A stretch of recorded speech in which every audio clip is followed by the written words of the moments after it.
어김없이 성전을 찾아 예배하고 주일에 봉사하는 여러분에게 하나님께서 많은 복 주시기를 축원합니다.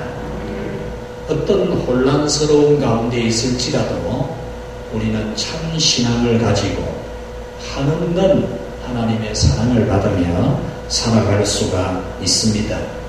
시대가 어떻다고 우리 신앙까지 어떻게 되거나 하나님의 은총이 어떻게 되거나 절대로 그렇게 되지 않습니다. 오늘 성경의 시대, 룻기라고 하는 이 시대는 일명 사사시대입니다. 사사시대라 하면은 무정부 상태라고 보면 됩니다. 정부가 없는, 그래서 사회 질서가 없는, 내부적으로 혼란이 일어나고 외부적인 침략이 잦아지는 시기가 바로 이런 사사시대입니다. 이 시대는 하나님의 말씀을 무시하고 각자 자기 생각대로 살아가는 그런 시대입니다. 정부가 간섭하고 통제하는 것이 전혀 없는 것처럼 하나님의 말씀의 지배와 통제가 전혀 안 되는, 그래서 모두 다 자기가 생각하는 대로 살아가는 그런 시대를 말합니다. 그 대표적인 예가 오늘 이 룻기서에 나타나는 겁니다. 사사시대에 모두가 다 하나님의 말씀의 통제, 하나님의 통제를 받지 아니하고 각자 자기가 하고 싶은 대로 살아가는 그 대표적인 예가 뭐냐? 엘리멜렉의 가정이 하나님이 지정한 가나안 복지, 베들레헴 땅, 하나님 주신 기업에 머물지 아니하고 베들레헴 교회에 머물지 아니하고 베들레헴 교회를 등지고 모압 왕국으로 이사를 갔다라는 겁니다. 모압 왕국으로 이민을 갔다라는 것입니다. 말씀이 표준이 아니고 돈이 표준이다 보니까 세상에 잘 살고 돈 많이 벌이고 성공하는 것이 표준이다 보니까 하나님의 말씀을 등지고 교회를 등지고 하나님이 주신 그 거룩한 기업을 팔아넘기고 모압 왕국에 가면은 편안히 살겠다.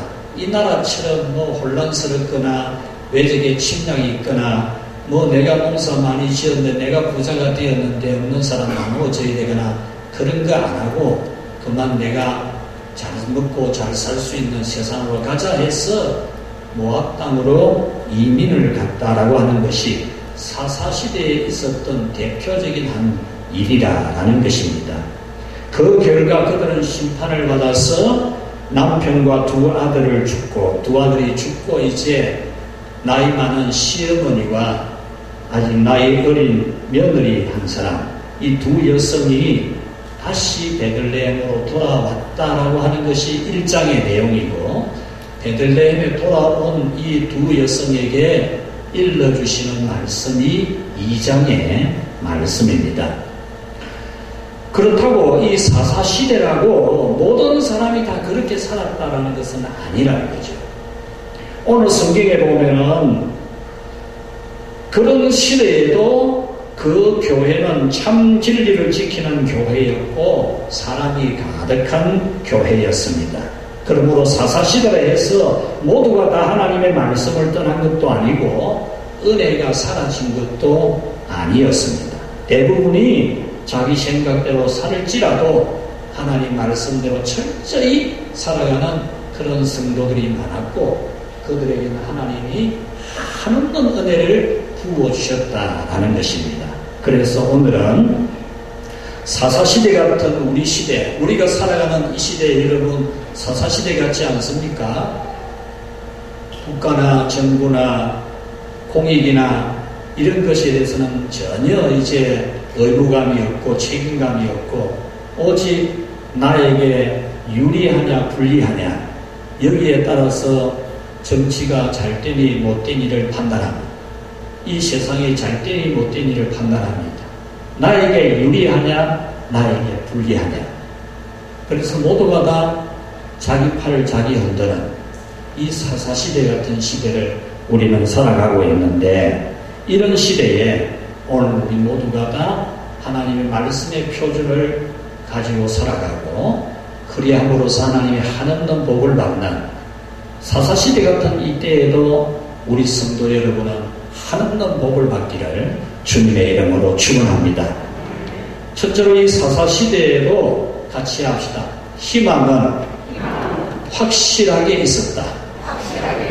사사시대는 뭐 어떻고 저떻고 시대가 어떻니 세상이 어떻니 뭐 대통령이 어떠니 정치가 어떠니 그렇게 하나도 없어요. 사사시대에도 이 혼란한 시대에도 같이 합시다. 희망은 확실하게 있다. 우리는 이것을 놓치면 안 돼. 이걸 놓치면 소경이에요. 소경. 영적인 소경이랍니다. 아무리 어두운 시대도 암흑 시대라도 하나님은 우리에게 확실하게 희망을 주십니다. 오늘 성경에 나오는 나오미와 룻은 그야말로 어떤 희망도 없는 여성들입니다. 그들에게 무슨 희망이 있습니까? 그들은 당장 오늘 아침 굶었고 점심도 굶어야 되고 저녁도 굶어야 되는 희망이라고는 하나도 없는 그런 여성들입니다. 잘난 남편도 있었고 정말 건장하게 자라난 청년 두 아들도 있었고 많은 재산도 가지고 있었지만 그래서 이민까지도 갔지만 남편도 두 아들도 많은 재산도 다 잃고 빈털터리로 돌아오는 이 두 여성에게서는 절망뿐입니다. 1장 21절에 보면은 나오미가 이렇게 말하면 내가 풍족하게 나갔더니 이 말은 나오미가 남편과 가족과 함께 이민을 갈 때는 굉장히 부자로 나갔다는 겁니다. 부자로. 그런데 여호와께서 내게 비어 들어오게 하셨다. 텅 비게 하셨다. 남편 자리도 비고 두 아들 자리도 비고 돈 자리도 비고 모두가 다 비어지게 하셨다. 여호와께서 나를 징벌하셨고 전능자가 나를 괴롭게 하셨다. 그랬습니다. 이들은 오직 절망뿐이었습니다. 그런데 2장은 시작하면서 1절부터 강력하게 이 절망의 제동을 겁니다. 한숨 짓나 내일을 걱정하는 당장 아침 굶은 배가 고프고 점심 먹을 기미가 전혀 없는 이 절망적인 상황에 있는 이들에게 하나님이 그 절망을 강력하게 제동을 거는 말씀이 2장 1절 말씀입니다. 우리 같이 한번 읽겠습니다. 시작.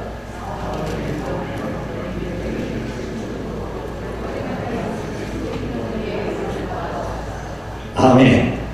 성경을 읽을 때 같이 함께 잘 읽는 공예배 때에는 그렇게 읽는 것이 훨씬 좋겠죠. 내가 오늘 이 2장 1절에 보면 나오미의 남편 엘리멜렉의 친족으로 유력한 자가 있으니 그의 이름은 보아스더라. 이 말씀은 이렇게 절망적인 가운데 돌아온 이 여성에게 친족이 있었다라는 말입니다. 친족. 아주 가까운 친족이 있었는데 그 친족이 대단히 유력한 사람이더라. 아주 힘이 있고 능력이 있는 사람인데 그 사람의 이름은 보아스였다. 이것을 말씀합니다. 여기서 힘있는 친족 보아스가 있었다는 것은 이 망에서 돌아온 나오미와 룻에게 절대적인 희망이 된다라는 것이 오늘 이 성경 문맥적인 의미입니다. 성경에서 룻기의 핵심은 친족입니다. 친족. 룻기서를 정확하게 보려면 하나님이 친족을 있게 하셨네. 이걸 보면 됩니다. 이것을 찾으면 룻기서는 이해가 아주 정확하게 되어집니다.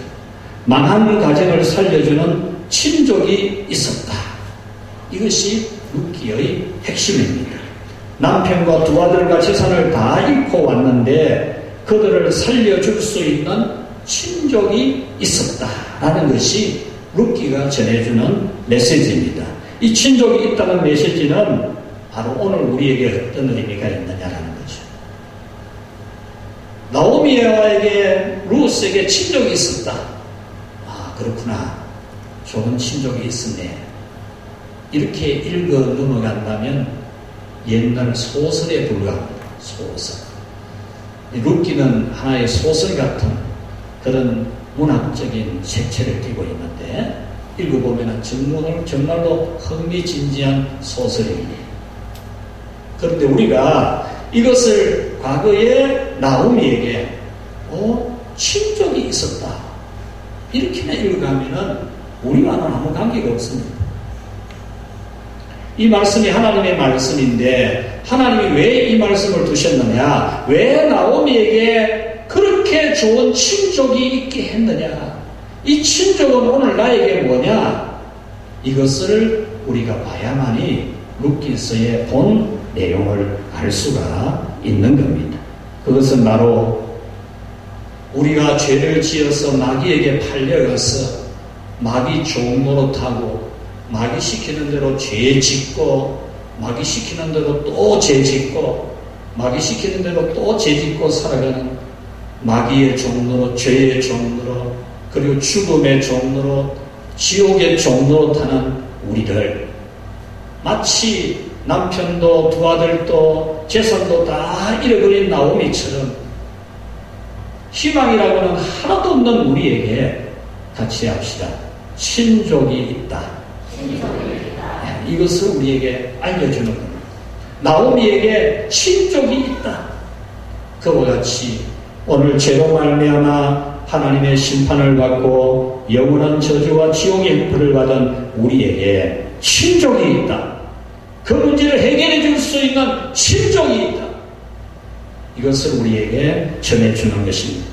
하나님은 친척은 어려움이 있는 친족을 도와야 한다는 율법을 주셨습니다. 심지어 자녀가 없이 세상을 떠난 형제나 친족이 있다면 그 형제와 친족은 가까운 순서별로 자녀를 낳아서 죽은 형제의 죽은 친족의 대를 잇도록 해주는 율법, 하나님의 아주 중요한 법을 세워주셨습니다.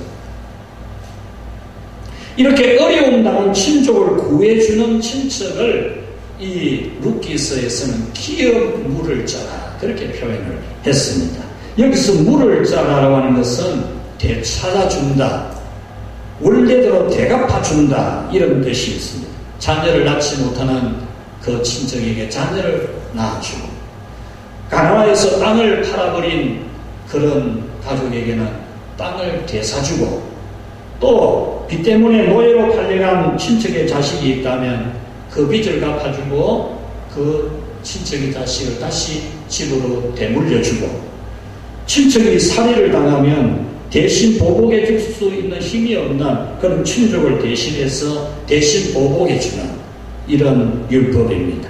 그러므로 모든 것을 다 잃어버리고 어떤 희망도 없이 돌아온 이 나오미에게 잃어버린 기업, 자기 남편이 팔아버리고 이민 갔던 그 재산을 되찾아주고, 자기 남편이 죽고 두 아들이 죽음으로써 그 집안의 대가 끊어지는 이 문제를 해결해 줄 수 있는 친족이 있다는 것은 이 나오미에게 너무나 감격스러워, 그만 눈물이 팍 쏟아질 것 같은 그런 한없는 희망이 되는 것입니다.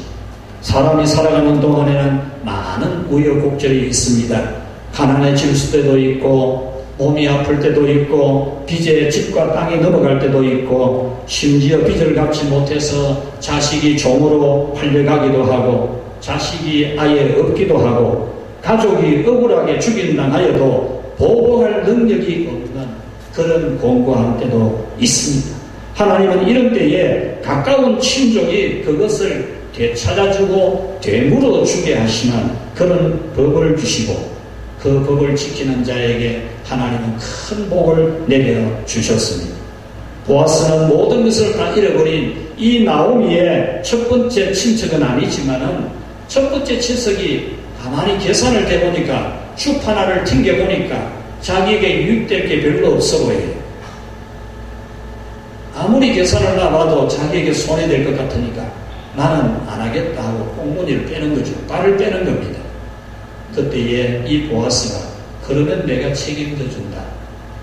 이 보아스는 두 번째 책임자이지만 자기가 책임을 지면서 이 나오미 가정을 회복시켜 줍니다. 그리함으로써 하나님은 이 보아스에게 큰 복을 내립니다. 깜짝 놀랄 만한 복을 내립니다. 그의 정손자가 그 나라의 왕이 됩니다. 그의 정손자가 그 나라의 위대한 왕이 됩니다. 인류 역사에 가장 이름 있는 다윗 왕이 바로 이 보아스의 정손자가 됩니다. 하나님은 이렇게 친족의 어려움을 당할 때 그 친족의 어려움을 해결해 준 자를 지극히 높여주시는 복을 내려 주셨던 것입니다. 또 하나의 예를 들자면 예수님은 하나님의 자녀로 선택된 우리가 죄에 팔려가서 죄값에 팔려가서 마귀의 종로로 타고 죄 짓는 데 종로로 타고 지옥 가는 데 종로로 타는 우리를 대물로 주기 위해서 하나님 앞에 되사주기 위해서 당신을 십자가의 핏값으로 내어주고 그 핏값 지불하고 당신의 생명을 값으로 지불하고 죄에 팔려간 우리를 다시 사서 하나님께 물려준 하나님께 대물로 준 우리의 친족 예수님이라는 것. 오늘 이 2장 1절 보아스는 바로 우리의 완전한 희망이 되는 우리에게 완전한 친족이신 예수님을 말씀하고 있습니다. 하나님은 그 성자 예수님 그 우리의 죄값을 다 도말하고 우리를 구원해준 그 친족의 역할을 잘 감당한 예수님을 온 세상의 만주의 주가 되게 하고 만왕의 왕이 되게 하고 세상의 모든 무릎이 그 앞에 꿇고 그에게 복종하게 하셨습니다. 이렇게 룻기는 어려움을 되물어주는 친족이 있게 하시는 한없는 희망이 있게 하시는 하나님이라는 메시지입니다. 그러므로 여러분은 여러분에게 너무나 유력한 친족 예수님이 있는 것을 오늘 이 2장 1절에서 발견하게 되기를 축원합니다. 여러분에게는 영원한 친족, 여러분에게 확실한 희망이 되는 예수님이 있는 것을 믿고 여러분들이 실망하지 말고 낙심하지 말고 좌절하지 말고 여러분의 잃어버린 모든 것을 되찾아줄 모든 것을 되물러줄 모든 것을 여러분 대신해서 보복해줄 여러분의 친족 예수님을 굳게 믿고 희망을 가지기를 축원합니다. 두 번째로 사사시대에도 같이 합시다. 한없는 은혜가 있었다. 우리는 이 세상에 뭐 어떤니 저떤니 불경기니 뭐니 뭐 그런 정보를 가지고 살지 말고 그런 정보에 것만 모든 것이 다 거래된 줄로 믿고 살아가는 그런 사람이 되지 말고 이런 사사시대에도 하나님의 은혜가 한없이 있다는 것을 여러분이 알고 이런 무정부시대 같은 이런 시대에 여러분은 영적으로 큰 풍요로움을 누리고 육신적으로도 하나님의 큰 복을 받는 그런 여러분이 되시기를 축원합니다. 사사시대라고 어디 없습니까? 사사시대라고 다 타락했습니까? 사사시대라고 다 망했습니까? 절대 아닙니다.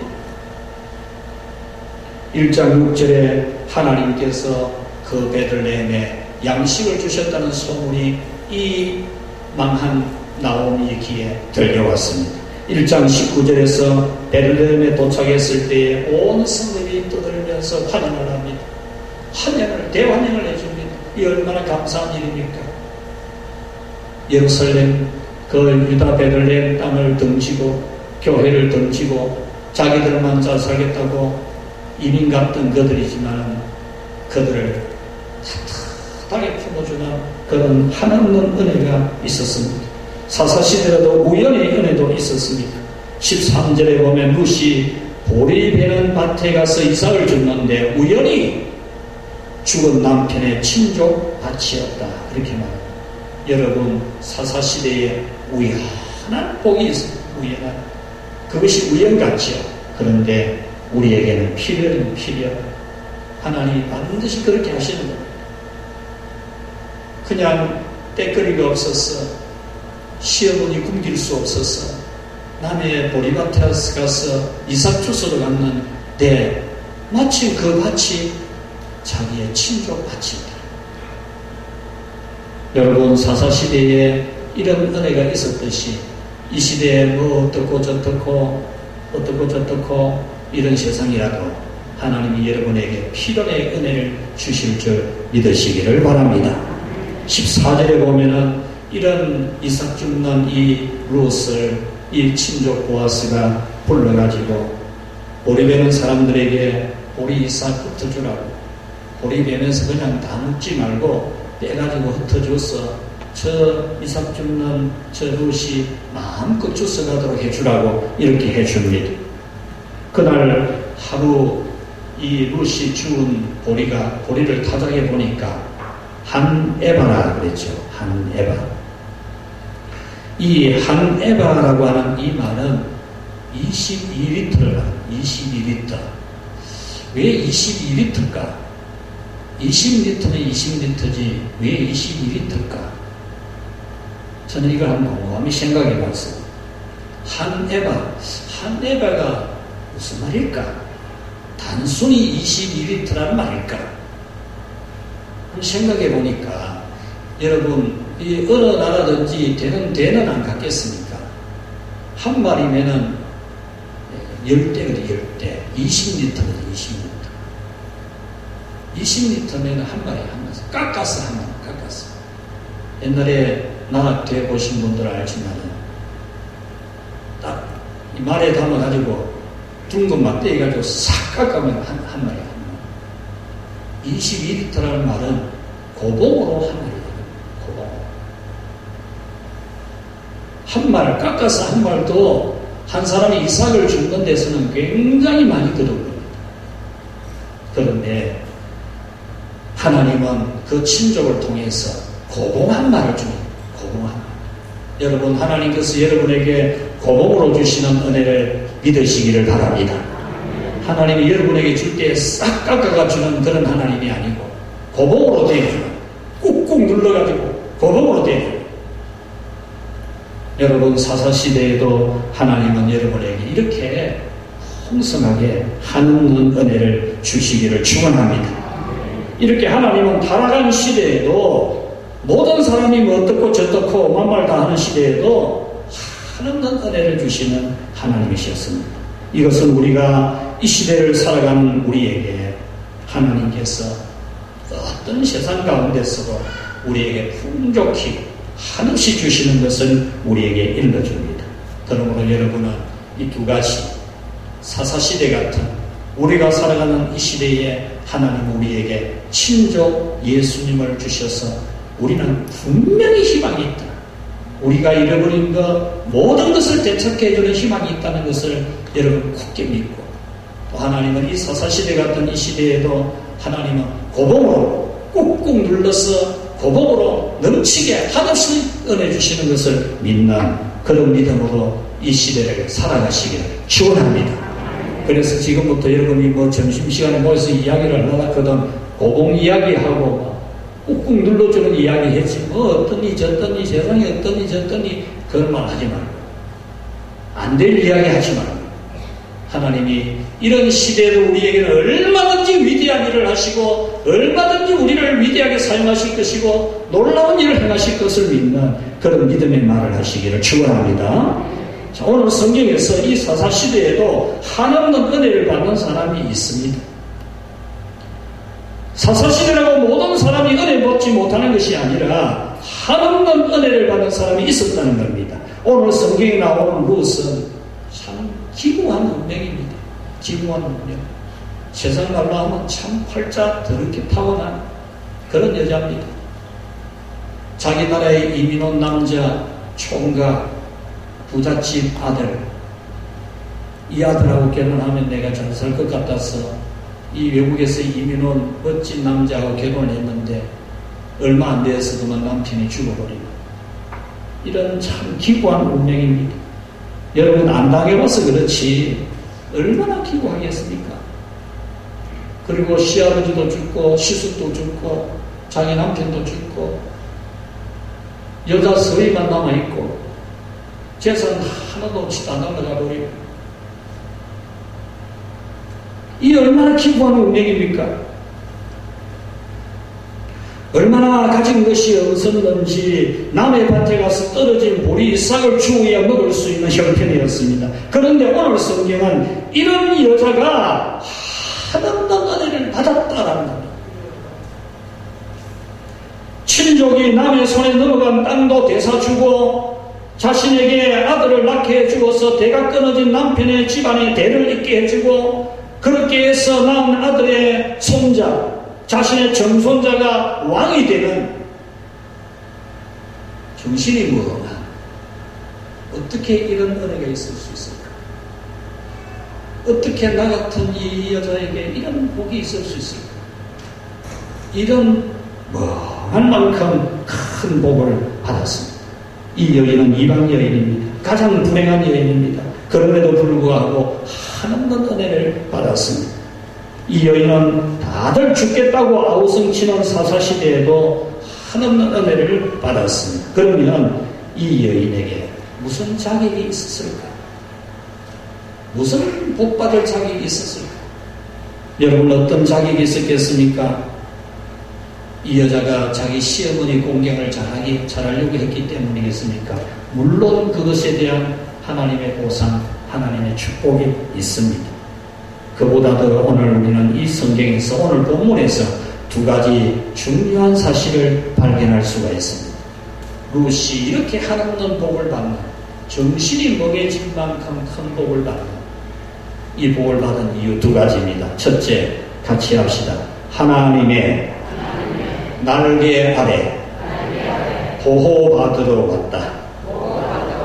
룻에 대한 정의는 12절에 내려져 있습니다. 그의 날개 아래 보호받으러 온 네게 온전한 상 주시기를 원하노라. 이 말씀은 하나님께 보호받으러 온 룻의 입장에서는, 이 여성의 입장에서는 참 남편 죽고 시숙 죽고 시아버지 죽고 재산 다 날아가고 나이 많은 시어머니 모시고 살아야 되는 이 삶을 보면은 참 한없이 비관적이고 참 부정적이고 낭패를 맞는 것 같고 어떻게 살까 싶은 그런 생각이 들면서 자기 시어머니가 일러주는 말을 들으면서 그는 하나님께 보호받으러 가야 되겠다.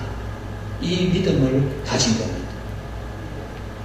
자기 어머니가 일러주는 말이 우리가 하나님이 주신 기업을 팔아먹고 베들레헴 교회를 등지고 그냥 돈 많이 버리고 우리 잘 사는 그거 가지고 그거 찾다가 여기 와가지고 우리가 이렇게 된 거다.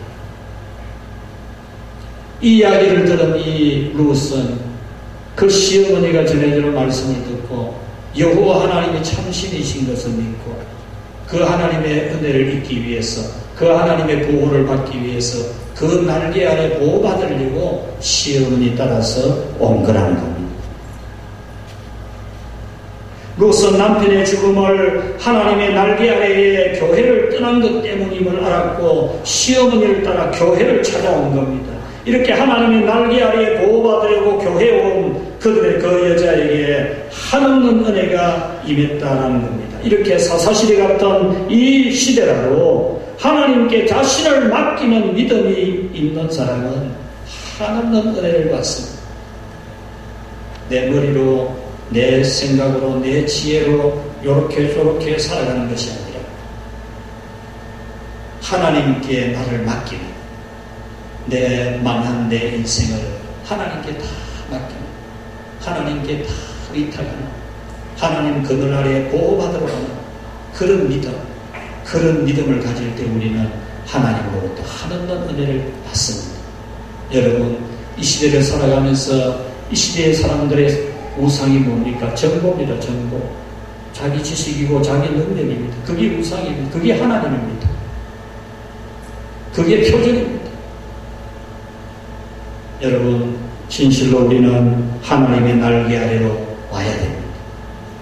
하나님의 날개 아래에 보호받으러 와야 됩니다. 하나님을 믿고 의지하는 믿음이 되어야 됩니다.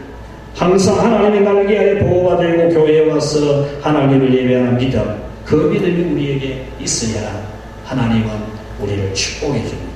사사시대 같은 이 시대에 여러분들 모든 사람이 짓밟지어도 살아가는 이 시대에, 무정부 시대 같은 이 시대에 여러분들 정말 하나님의 한없는 은혜를 받으려면 하나님의 날개 아래에 보호받으러 오는 참 믿음이 되기를 주의 이름으로 축원합니다. 두 번째로 같이 합시다. 은혜를 은혜로 안다.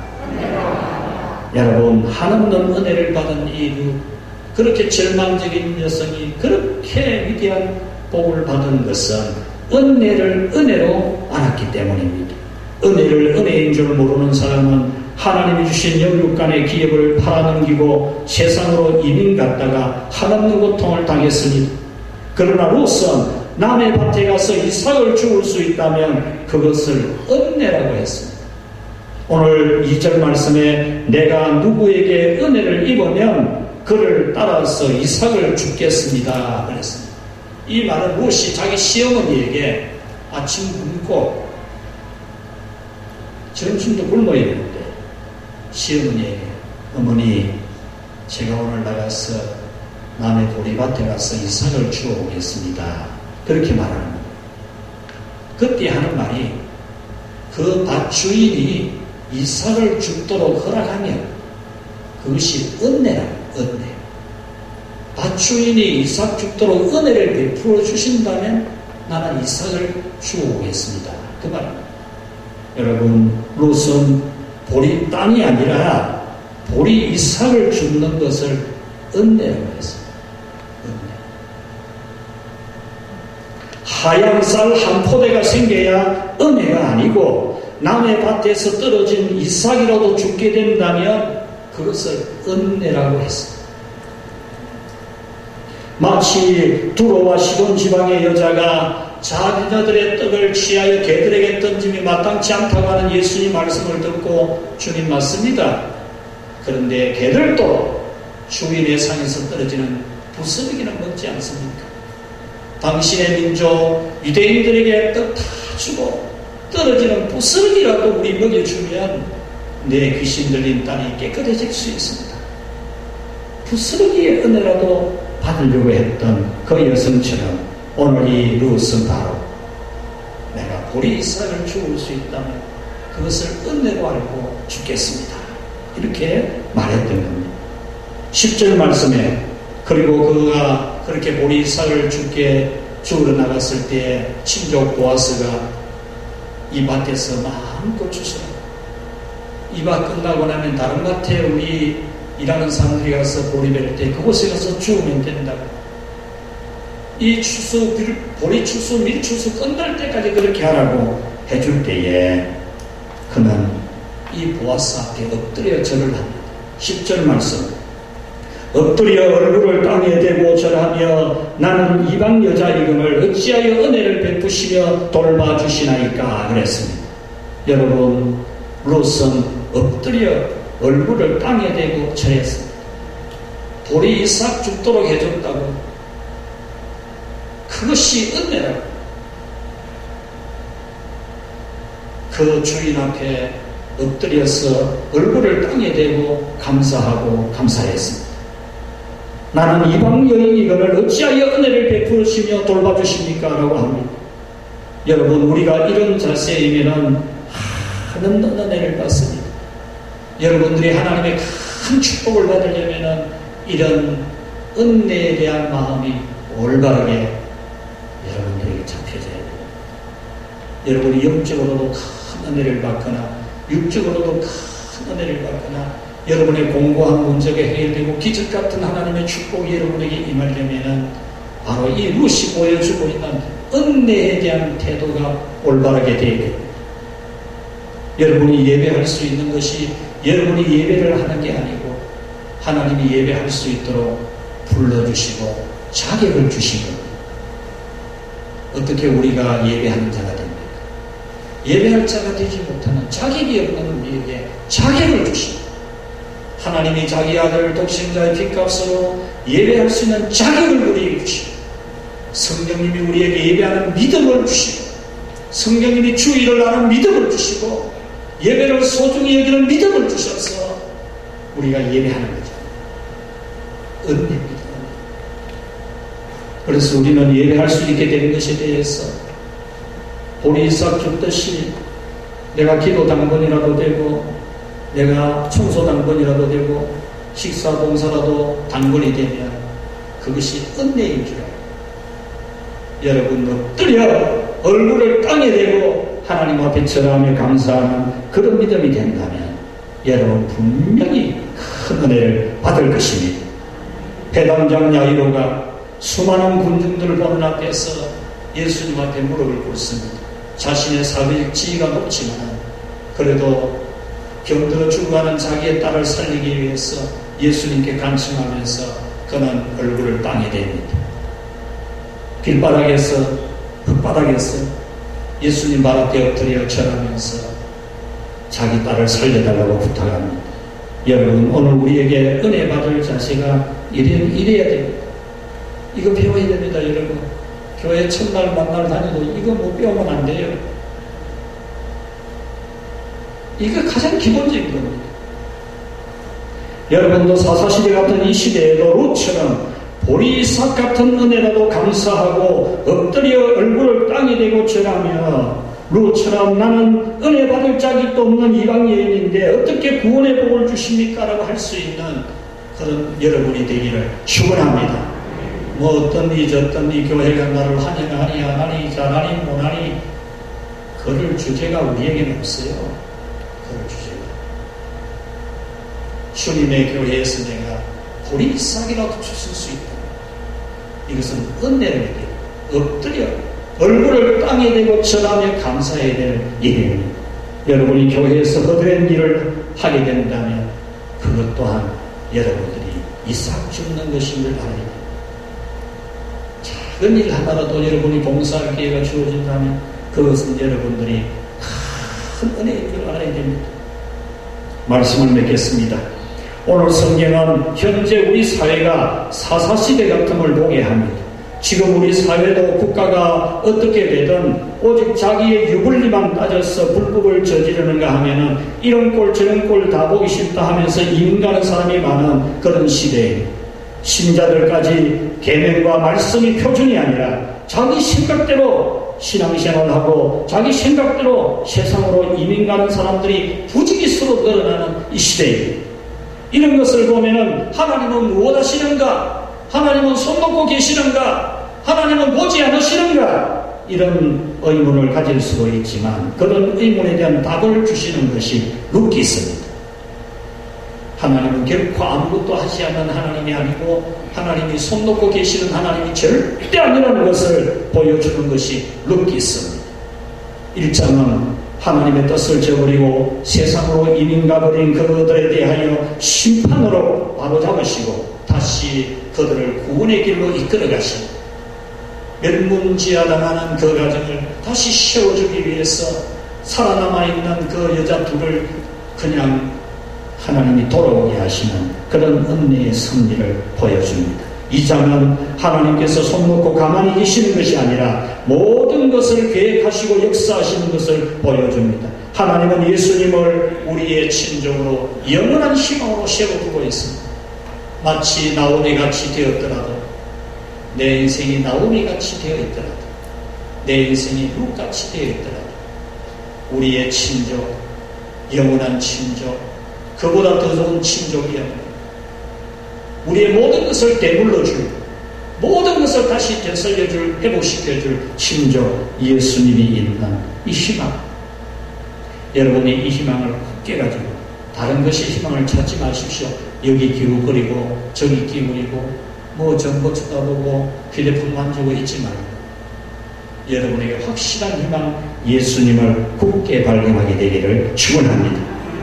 그리고 여러분 은혜로 하십시오. 은혜를 은혜인 줄 모르면 안 됩니다. 큰 은혜 받는 한없는 은혜 받는 사람은 은혜를 은혜로 하는 사람을 받아요. 영적으로 깊은 은혜를 받든 육신적으로 큰 은혜를 받든 그 은혜 크게 받는 사람들은 은혜를 은혜로 하는 사람. 이 나오미가 룻이 베들레헴으로 돌아와서 교회로 돌아와서 그들이 보여주는 모습을 봅니다. 보리 이삭 죽는 것도 은혜다. 여러분들이 교회에서 예배 드릴 수 있는 것, 기도할 수 있는 것, 찬송 부를 수 있는 걸 은혜로 하여, 은혜로. 지난 금요일 저녁에 어떤 분이 전화가 왔습니다. 금요 기도에 몇 시에 하는지. 그래서 우리는 코로나 때문에 수요일로 옮겨 기도하고 있다. 이러니까 혹시 자기가 와서 기도할 수 있는지를 모르네. 누구든지 기도할 수 있는 것이 교회라고 하니까 교회 문 열어놓는 것이 어때요? 그래서 저는 문 따고 있잖아요.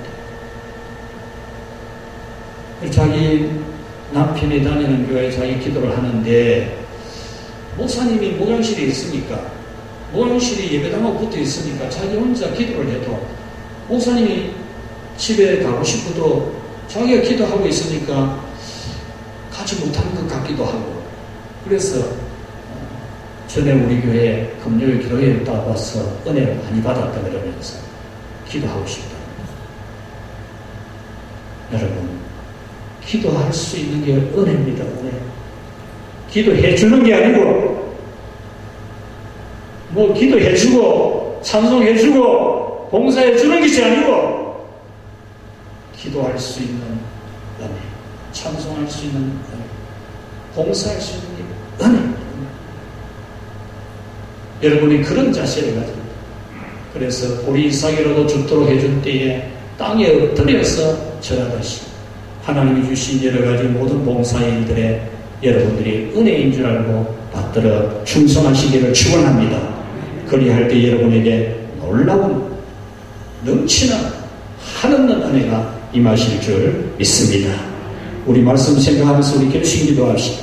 하나님 아버지여 감사합니다. 우리를 사랑해 주신 하나님, 죄를 지어 망해버린 참으로 영축은 죄인들이었지만 우리 하나님 다시 하나님의 날개 아래 보호받도록 하시고 우리에게 확실한 희망 예수님 우리 친족이 있게 하시고 주여 우리를 모든 것을 다시 되물러 받게 해주신 은혜 진심으로 감사합니다. 하나님 아버지여 참으로 저희들이 주의 은혜를 받기 위해서 우리의 마음이 은혜로 알게 하여 주시옵소서. 함으로 하나님의 주신 은혜들을 감사하면서 엎드려 절할 수 있는 온전한 바른 자세가 되게 하시옵고 그리함으로써 놀라운 신비한 상상할 수 없는 큰 은혜와 복을 받는 우리 모두가 다 되게 하여 주시옵소서. 우리 성도들 우리 이삭을 죽는 것이 은혜인 줄 알게 하시고 하나님의 일들이 언제나 아름답게 헌신하고 봉사하는 복된 성도들 다 되게 하여 주시옵소서. 예수님 이름으로 기도하옵나이다.